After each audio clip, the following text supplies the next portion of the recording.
Hey, Mike the Disgruntled Mechanic here. We're here today with the 2000 Honda EX two-door 1.6 liter.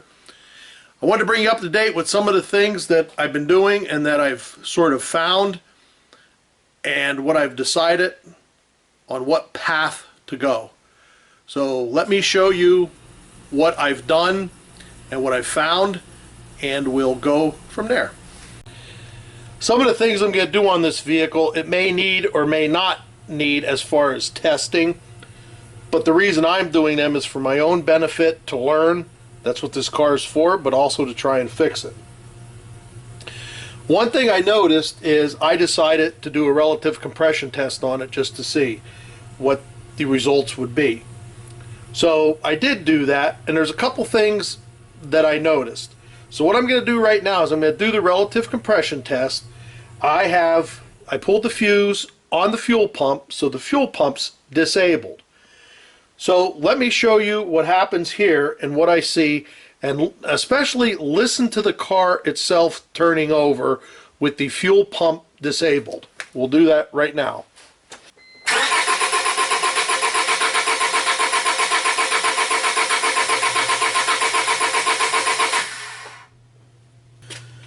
So did you notice the cranky cadence? There was no stumble or hesitation or anything like that, and it's been doing that since I disabled the fuel pump. So what I've sort of decided was, and the garage always smelled like there was raw gas or unburnt gas. So one of the things I did was I pulled the dipstick for the engine oil, and it smells of gas. So something's telling me that the gas is not getting burned like it should be. Not sure if that's totally the problem, but I really think it's related to spark. With saying that, let's go back here and we'll just look at this. Since we did do it, we'll look at this relative compression. So if you can see here, everything looks pretty even across the board. What I really want to look at is I want to look at electrical, and I mean ignition, such as the spark plugs and the cap, because I think this thing really isn't getting a good spark to burn fuel as it should be. So it's a place to start. So let's go there. So the first thing I'm going to do is I'm going to take this cap off. I think there's 1, 2, 3 bolts. I'm going to do that, and we're just going to look at that and see what the cap looks like, and we're also going to go after the spark plugs just to see. But we're going to start with the cap. Of course, it's a cap and rotor system, so we'll be looking at the rotor also. But let me get that off and we'll show you what we find.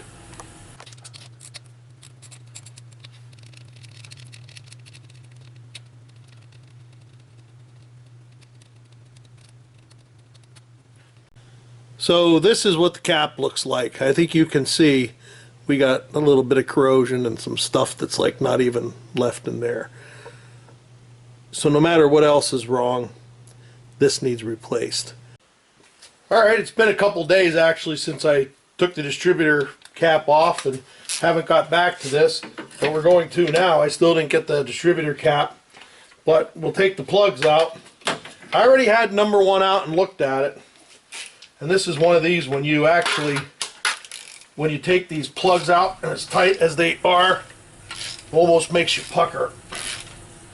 But we'll take this out and we'll show you what the plugs look like. We're going to pull them all out. We'll look at our boots too. There's no oil or anything around them. I mean, we'll just do a quick visual on them. I'm not going to replace them right now. I should, but because it costs, I'm not going to. I'm just going to see if the plugs and the cap will help. But we'll get these out and we'll take a look at them. When I looked at this one, it didn't look too dang good, I'll tell you.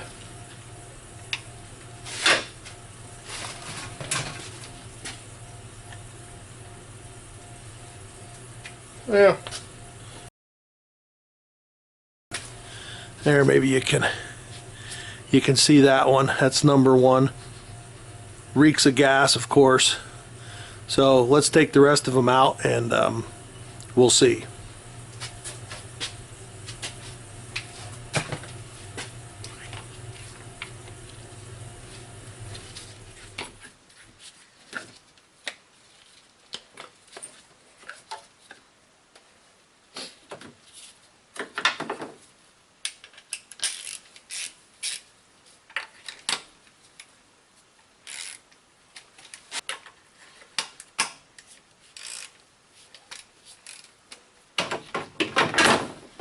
Well, that's not a good sign.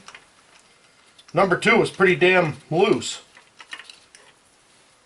Like almost ready to pop out loose. I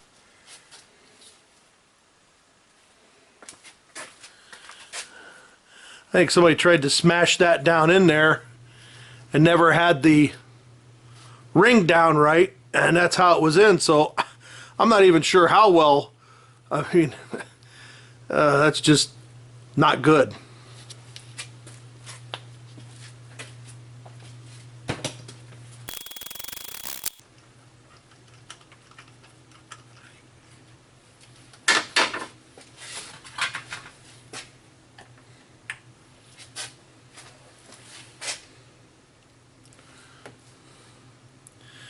There's one out of number 3.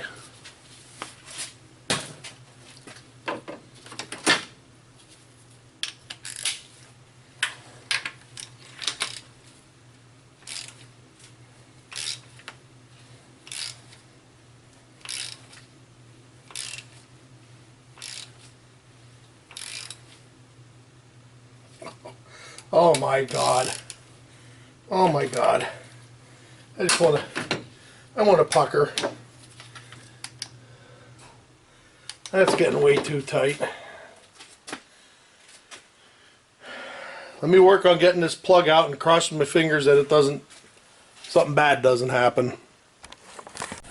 Well, good, bad, or indifferent, I sprayed a little WD-40 down in there because that was just scary. It's still not out. It's coming easier. If you're going to turn it on, because if it snaps, then you can hear me say my couple prayers to it.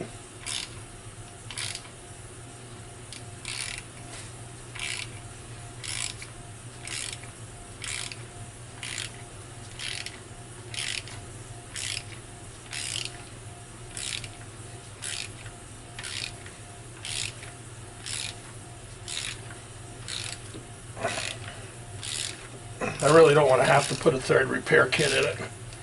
God.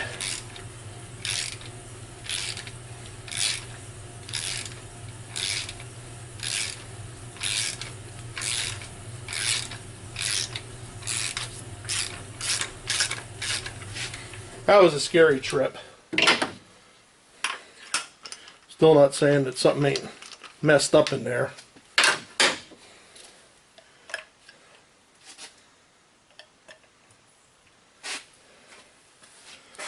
Alright. Well, that one's wet from the WD-40, but we got it out of there. So we got the Denso spark plugs that factory calls for. So we're going to put these in and continue with this project. So we're going to cut this here because I don't have the other parts to put the ignition back together. Once I get all the pieces, we'll come back and we'll start it. But all I'm going to do is the book calls for a little bit of never seize on these, so we're going to put a little anti-seize on them and put them in. Anyhow, we'll take care of this. We'll get it back together. And this is Mike the Disgruntled Mechanic saying, just remember, if you can get somebody else to do it, you're probably better off. See ya.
Oh, you dirty, rotten bolt!